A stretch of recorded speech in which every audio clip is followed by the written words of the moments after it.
Hey everyone, Dustin with btslighting.com here.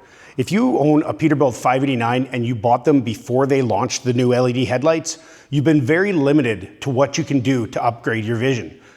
LED plug-and-play bulbs are an option, and our 589 kits have been selling like hotcakes.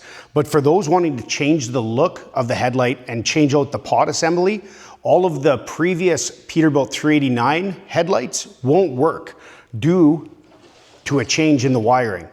The new 589 features a DRL in the front fender, which now had them split and change the harness completely. Luckily, our friends at JW Speaker were quick to the race and now make a plug-and-play harness for the very popular American-made Peterbilt 589 headlights, the 9600 model.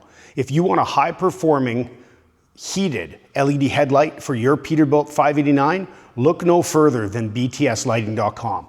Head over to our truck lighting section, navigate over to the Peterbilt 589 headlights, and you'll find the new JW Speaker 9600 heating headlights in either the chrome finish or black, including the plug-and-play harness for your 589.